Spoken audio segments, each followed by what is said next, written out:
A millionaire can dine at the world's most exclusive restaurants without question, but a black janitor can't even clean one without being accused of theft. What you're about to witness isn't just another workplace drama. It's a story that exposes how prejudice blinds us to brilliance, how assumptions destroy dignity, and how one moment of truth can shatter everything we think we know about power and respect. This happened at Golden Dragon, one of the most prestigious Mandarin restaurants in downtown Manhattan, a place where tech billionaires and Wall Street titans drop thousands on a single meal. But on this particular evening, the most powerful person in that room wasn't wearing a tailored suit. He was wearing a janitor's uniform. Before we dive into this incredible story, let us know in the comments where you're watching from. And don't forget to hit that like button and subscribe, because stories like this need to be heard. Now let me take you inside Golden Dragon. On the night everything changed, Marcus Washington pushed his cleaning cart through the marble corridors of the Meridian Tower, the same route he'd taken every night for 3 years. At 52, his shoulders still carried the military bearing from his 20 years as a Marine, though now they bore the weight of mop buckets instead of combat gear. The Golden Dragon restaurant occupied the entire 47th floor, its floor-to-ceiling windows offering breathtaking views of Manhattan's glittering skyline. This wasn't just any Chinese restaurant. It was where Fortune 500 CEOs sealed billion-dollar deals over $1,000 bottles of wine, where tech moguls discussed the future while savoring dishes that cost more than most people's monthly rent. Marcus had always been invisible here. He'd clean the bathrooms, empty the trash, and mop the floors after the last customer left, usually around midnight. The waitstaff barely acknowledged him. The managers treated him like furniture, and the customers never even noticed he existed. But Marcus noticed everything. Tonight felt different, though. As he entered the main dining room, he could hear raised voices coming from the private dining area, the VIP section where the restaurant's wealthiest clients conducted their most sensitive business. The Golden Dragon's manager, Richard Chen, was speaking in rapid Mandarin to someone on the phone, his voice tight with barely controlled panic. Marcus continued his work, methodically cleaning each table, but his ears were tuned to every word. What he heard made his blood run cold. Chen wasn't just upset, he was terrified. And the reason why was about to turn this ordinary Tuesday night into something that would change everything. Because sometimes, the most dangerous person in the room is the one everyone assumes is powerless. 我们有大麻烦了, Chen whispered into his phone. Unaware that Marcus was only 20 feet away, understanding every single word. We have big trouble. Marcus had learned Mandarin during his military service in Asia, becoming fluent during his multiple deployments. But here, in this world of wealth and privilege, his knowledge was just another invisible skill, another part of himself that others assumed didn't exist. Chen continued his frantic conversation. The health inspector found everything. The expired ingredients, the fake permits, the money we've been skimming. If this gets out before tomorrow's board meeting, we're finished. The investors will pull out, and we'll lose the entire franchise. Marcus's hands never stopped moving as he cleaned, but his mind was racing. Golden Dragon wasn't just serving overpriced food to millionaires. It was operating a massive fraud, expired ingredients being served to customers who trusted the restaurant's pristine reputation. Fake health permits displayed prominently while the kitchen operated in violation of basic safety standards. But then Chen said something that made Marcus's blood boil. Don't worry about the cleaning staff. They're all illegals or too stupid to understand anyway. We just need to make sure no one important finds out. That's when Marcus accidentally knocked over a wine glass. The crystal shattered against the marble floor, the sound echoing through the restaurant like a gunshot. Chen spun around, his face flushed with anger and fear. What the hell are you doing? Chen screamed in English, storming toward Marcus. Do you have any idea how much that glass cost? That's more money than you make in a week, you clumsy. But Marcus wasn't looking at Chen. He was looking past him, at the man who had just walked out of the private dining room. A man whose face had been on the cover of Forbes magazine just last month. Tech billionaire David Kim, the Korean-American entrepreneur, whose investment group was about to pump $50 million into Golden Dragon's expansion. And David Kim had heard everything. David Kim stood frozen in the doorway, his mind processing what he'd just witnessed. He'd built his empire on trust and integrity, values that had made him one of the most respected tech leaders in the world. But now, he was faced with a choice that could cost him millions. "Mr. Kim?" Chen stammered, switching back to English, his face pale. "I didn't realize you were—" "I heard enough," Kim said quietly, his voice carrying the weight of disappointment. But his eyes weren't on Chen. They were on Marcus, who was still kneeling on the floor, carefully picking up pieces of broken glass. Chen, desperate to regain control, pointed at Marcus. "Sir, I apologize for the disruption. This janitor, he's clearly drunk or on drugs. I'll have security remove him immediately." "No," Kim said firmly, "leave him alone." But Chen's panic was making him reckless. In his desperation to deflect attention from the real problem, he decided to make Marcus the scapegoat. He pulled out his phone and dialed security. "I need you up here now," Chen barked into the phone. "We have a situation. The janitor is acting erratically, and I think he might have stolen something. Check his cart, check his pockets. I want him searched and arrested if necessary." Marcus slowly stood up, his military training keeping his movements calm and controlled despite the rage building inside him. He'd served his country with honor, survived 3 combat tours, earned a Bronze Star for valor, and now he was being treated like a common criminal because a corrupt manager needed a distraction. But what Chen didn't know was that Marcus Washington wasn't just any janitor. He wasn't just any Marine veteran. He was something that neither Chen nor anyone else in that restaurant had ever suspected. And in exactly 3 minutes, when security arrived to humiliate him, Marcus was going to reveal a truth that would turn the Golden Dragon upside down. 2 security guards rushed into the dining room, their hands already moving toward their restraints. Marcus recognized them. They'd never spoken to him, but he'd seen them every night for 3 years. Now they were looking at him like he was a threat. "Search him," Chen ordered, his voice gaining confidence now that he had backup. "Check everything. This man has been acting suspicious all evening." David Kim stepped forward. "This is unnecessary. I really don't think—" "Sir, with respect, this is a security matter," Chen interrupted, emboldened by his perceived authority. "We can't take any chances with our VIP client's safety." The first security guard, a young man named Tony, approached Marcus hesitantly. "Sir, I'm going to need you to empty your pockets and step away from your cleaning cart." Marcus looked directly at David Kim, then slowly began emptying his pockets. Wallet, keys, a worn paperback book. Nothing suspicious, nothing stolen. But Chen wasn't satisfied. "Check the cart," Chen demanded. "Check under the supplies and the trash bags. Thieves hide things in the most obvious places."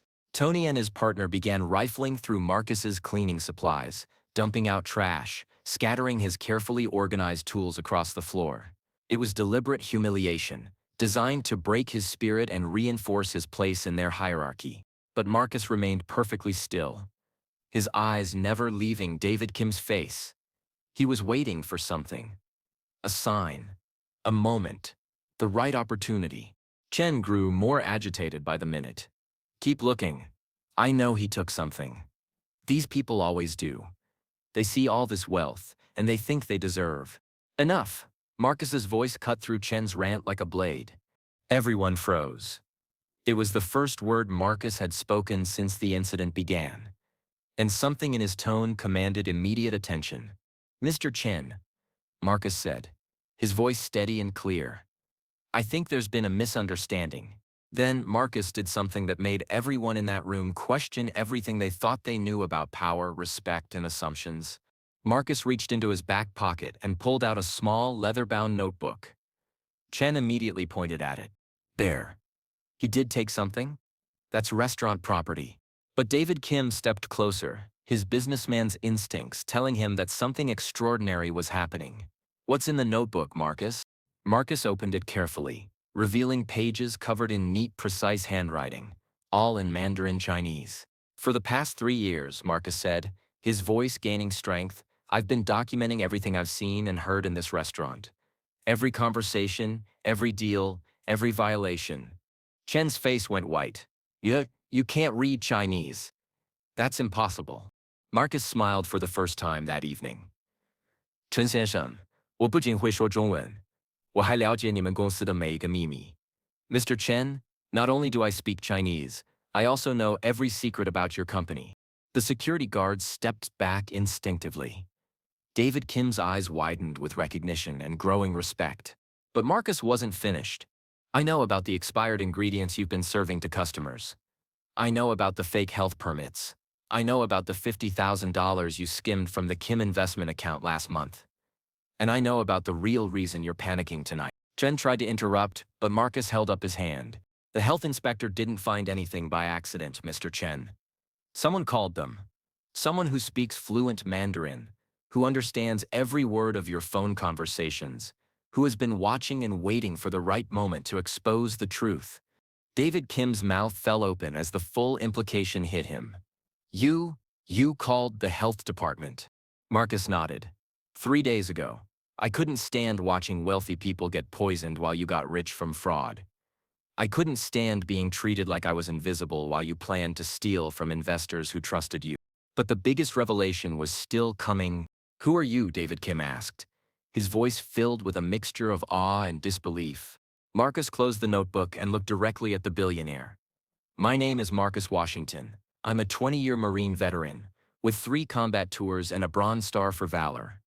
I speak 4 languages fluently, including Mandarin, which I learned during my service in Asia. I have a master's degree in international business from Georgetown University. The silence in the room was deafening. I also, Marcus continued, happen to be the former chief financial officer of Dragon Enterprises, the parent company that owns Golden Dragon restaurants. Chen stumbled backward, grabbing a chair for support. That's impossible. Marcus Washington died in a car accident 5 years ago. The obituary was in all the papers. No, Marcus said quietly. Marcus Washington disappeared 5 years ago, when he discovered that Dragon Enterprises was being used to launder money for international crime syndicates. When he tried to expose the truth, powerful people tried to kill him, so he faked his death and went underground. David Kim's investment folder fell from his hands. You're the whistleblower, the one who sent the anonymous files to the SEC. You brought down the entire Dragon Enterprises money laundering operation. And now, Marcus said, I'm here to make sure it doesn't happen again. You see, Mr. Kim, when I learned that you were planning to invest $50 million in a company that was just a front for criminal activity, I knew I had to act. Chen, desperate and cornered, made one last attempt to regain control. This is insane. He's lying. He's just a janitor. A nobody. But David Kim was already pulling out his phone. Security footage, he said grimly. I want to see every recording from the past 3 years. I want to know exactly what Mr. Washington has documented. That's when Marcus delivered the final blow that would change everything.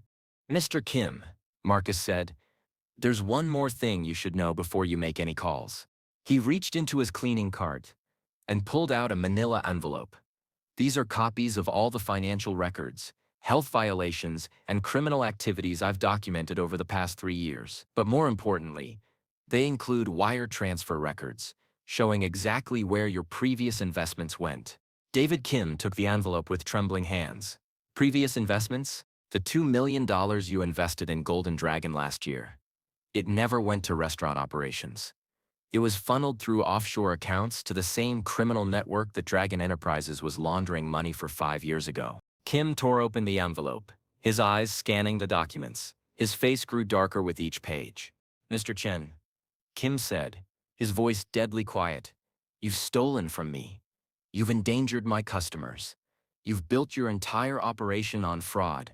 But Chen's response revealed the depth of his desperation and prejudice. You're going to believe him over me? A black janitor with a fake story? Sir, people like him will say anything to people like him? Marcus interrupted, his military bearing now fully visible. You mean people who serve their country with honor? People who risk their lives to protect others? People who give up successful careers to fight corruption? David Kim looked at Marcus with newfound respect. What do you want? Justice? Revenge? Money? Marcus shook his head. I want 3 things.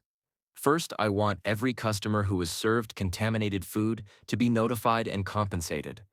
Second, I want Chen and his accomplices arrested and prosecuted to the full extent of the law. And third, Marcus paused, looking around the restaurant that had been his prison for 3 years. I want my life back. 6 months later, David Kim stood in the same spot where Marcus had been humiliated, but now the restaurant had been completely transformed. New management, legitimate operations, and a dedication to both culinary excellence and social responsibility. Marcus Washington, his real identity now restored, sat across from Kim in the VIP dining room, no longer wearing a janitor's uniform, but dressed in the tailored suit of a successful executive. The Washington Foundation has already helped 12 other whistleblowers find protection and legal support, Marcus reported, reviewing documents from his new organization. And the legislation we helped draft will make it much harder for criminals to hide behind legitimate businesses. Kim nodded approvingly. When I invested in your foundation, I thought I was just trying to make up for my mistake with Chen. I didn't realize I was funding something that would have national impact. Marcus smiled. Sometimes the most powerful person in the room is the one everyone assumes is powerless. Sometimes the person everyone ignores is the one who sees everything. And sometimes, the janitor cleaning your floors is the same man who built your industry. He stood up and walked to the window, looking out at the Manhattan skyline. Chen made two crucial mistakes that night. First, he assumed that speaking Mandarin made his conversations private. Second, he assumed that a black man in a janitor's uniform couldn't possibly be his intellectual equal. His prejudice blinded him to reality, Kim observed. Exactly. He saw what he expected to see, not what was actually there. He saw a uniform instead of a person. He saw skin color instead of capability. He heard silence instead of strategy. Marcus turned back to Kim. That night, when he called me nobody, he revealed everything about himself and nothing about me. Because the truth is, I was never nobody. I was just invisible to people who chose not to see. The restaurant around them hummed with legitimate activity, honest work, fair wages, genuine respect for every employee regardless of their position or background. You know what the most beautiful part is? Marcus asked, his voice carrying the wisdom of someone who had lost everything and rebuilt it stronger. What's that? Every night for 3 years, I cleaned their messes, emptied their trash, and mopped their floors. But in the end, it was their arrogance that cleaned up my life. Their prejudice that swept away my enemies. Their assumptions that polished my reputation until it shined brighter than ever. Marcus walked toward the exit, then paused at the door. Never underestimate the quiet ones, Mr. Kim. We're usually the ones who've been listening all along. And with that, the man who had once been invisible walked out into the light, leaving behind a restaurant transformed and a billionaire forever changed by the night he learned that respect isn't about what you wear, it's about who you are when no one thinks you matter. The janitor had cleaned house in more ways than one. 3 weeks after that fateful night at Golden Dragon, Marcus found himself sitting in a television studio, facing the bright lights and cameras of 60. The story had exploded across social media, becoming a viral sensation that touched on everything from workplace discrimination to corporate fraud. Mr. Washington, the interviewer, Sarah Chen, leaned forward. When you decided to take that janitor job 3 years ago, did you ever imagine it would lead to this moment? Marcus adjusted his tie, a far cry from the maintenance uniform he'd worn for so long. Sarah, when you're in hiding, when you're trying to stay alive, you don't think about vindication or justice. You think about surviving another day. But every night, cleaning those floors, listening to those conversations, I knew I was gathering ammunition for a war I hoped I'd never have to fight. The screen behind them displayed photos of Richard Chen being led away in handcuffs, headlines about the largest restaurant fraud case in New York history, and images of the shuttered Golden Dragon location. But you did have to fight, Sarah continued. And the battle wasn't just against corporate corruption, it was against something much deeper, wasn't it? Marcus nodded slowly. The night Richard Chen looked at me and saw nothing but a disposable black janitor. He wasn't just committing a crime against me. He was perpetuating a system that assumes intelligence, competence, and worth are determined by skin color and job title. He saw my uniform and my race, and he decided I was invisible. The camera zoomed in as Marcus's voice grew stronger. But here's what people need to understand. Being underestimated isn't always a weakness. Sometimes it's the greatest weapon you can have. On screen, footage played of protests outside Dragon Enterprises headquarters, with signs reading "Respect every worker" and "Intelligence has no uniform." The FBI raid on Dragon Enterprises last week uncovered a network that extended far beyond Golden Dragon, Sarah reported. Money laundering operations in 12 states, connections to international crime syndicates, and fraud totaling over $200 million. How does it feel to know that your 3 years of documentation helped bring down such a massive operation? Marcus was quiet for a moment, his eyes reflecting the weight of everything he'd endured. It feels like the 20 years I served my country in the Marines actually meant something. It feels like every night I emptied their trash while they planned to steal millions was worth it. But mostly, it feels like every person who's ever been looked through, talked over, or dismissed because of how they look or what they do finally has a voice. But the most powerful moment was still coming. 2 months later, Marcus sat at a witness table in the Hart Senate office building, facing a panel of senators investigating corporate fraud and workplace discrimination. The hearing room was packed with media, activists, and business leaders, all there to hear the man who had become a symbol of hidden strength and quiet resistance. Senator Patricia Williams of California leaned into her microphone. "Mr. Washington, your case has sparked national conversations about assumptions, discrimination, and the invisible workforce that keeps America running. But I want to ask you about something specific. The moment when you decided to reveal your true identity. What was the tipping point?" Marcus looked out at the packed gallery, seeing faces that reminded him of every janitor, security guard, and service worker who had ever been treated as less than human. "Senator Williams, the tipping point wasn't when Richard Chen humiliated me. It wasn't even when he had security search me like a common criminal. The tipping point was when he said, 'These people always do.' Because in that moment, he wasn't just talking about me. He was talking about every hard-working person who has ever been reduced to a stereotype." The room was completely silent. I spent 20 years defending this country's values overseas. But that night, I realized the biggest threat to those values wasn't coming from foreign enemies. It was coming from the prejudice and arrogance of people who think wealth and position make them superior to others. Senator James Mitchell of Texas, known for his conservative views, leaned forward. "Mr. Washington, some critics have suggested that you deliberately deceived your employers by not revealing your qualifications. How do you respond to that?" Marcus's military bearing was evident as he straightened in his chair. "Senator Mitchell, with respect, I applied for a janitor position, and I performed janitorial duties with integrity and excellence for 3 years. I never lied about my qualifications. I simply wasn't asked about them. The assumption that a black man cleaning floors couldn't possibly have advanced education or military service says more about the questioner than the questioned." The gallery erupted in applause, which the committee chair quickly gavelled down. Furthermore, Marcus continued, "If I had walked into Golden Dragon 3 years ago in a suit, claiming to be a former CFO investigating corporate fraud, how long do you think I would have survived? The people I was investigating had already tried to kill me once. Sometimes hiding in plain sight is the only way to expose the truth." Senator Williams nodded approvingly.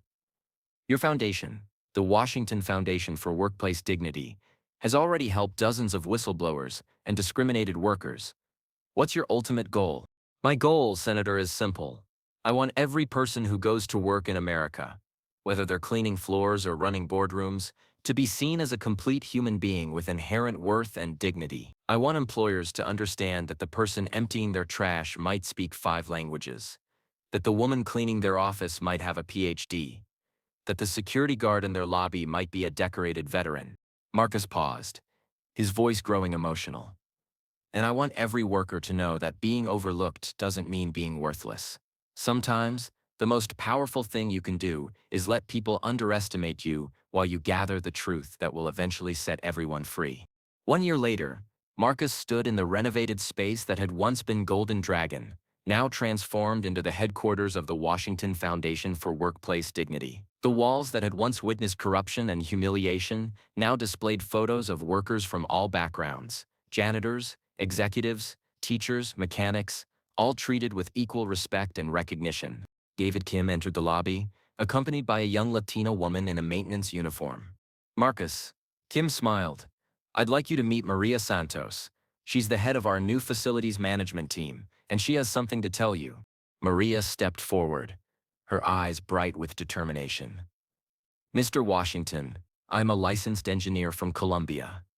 I've been cleaning office buildings for 2 years while studying for my U.S. certification exams. Your story gave me the courage to apply for a position that matches my qualifications. Marcus shook her hand warmly. How did the interview go? Kim beamed. She starts as our junior engineering manager next Monday. Turns out, when you actually listen to people instead of just looking at their uniforms, you discover incredible talent. As they talked, Marcus's phone buzzed with a text message.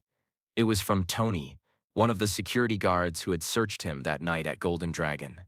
The message was simple. Saw you on the news again? Want you to know I quit my job and enrolled in college. Thanks for showing me that respect goes both ways. Marcus looked around the bustling office, watching his team help workers across the country fight discrimination, expose corporate fraud, and reclaim their dignity. Success stories arrived daily. A janitor who revealed she was a former surgeon working to get her medical license recognized. A security guard who turned out to be a software engineer starting his own company. A cleaning lady who was actually a retired professor volunteering her time while writing a novel. You know what the most beautiful part of all this is? Marcus said to Kim and Maria. What's that? They asked in unison. Every day, somewhere in America, someone in a uniform that makes them invisible is watching, learning, and preparing to change the world. Their former teachers driving rideshare cars, their retired executives working retail, their brilliant minds in service jobs, waiting for someone to see past the surface. Marcus walked to the window, looking out at the bustling street below where thousands of workers were beginning their day. Some in suits, others in uniforms, all carrying stories and dreams and untapped potential.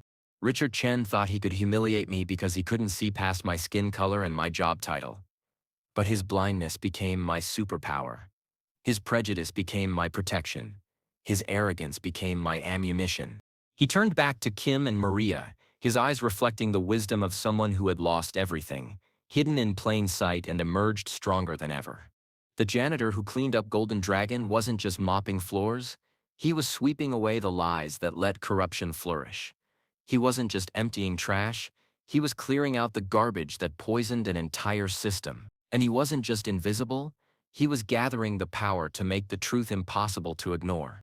Marcus walked back to his desk, where a new case file waited. Another corporation, another whistleblower, another chance to prove that justice doesn't care what uniform you wear or what assumptions people make about you. The most dangerous person in any room, he said, picking up the file, is the one everyone thinks doesn't matter. Because that person has been watching, listening, and learning.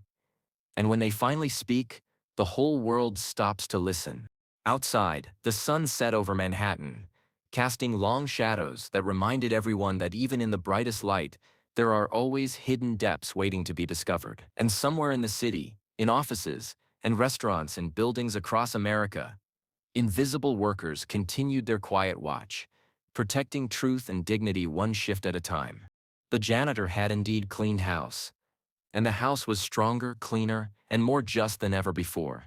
Billionaire shocked when black janitor speaks perfect Chinese and exposes millionaire restaurant scam.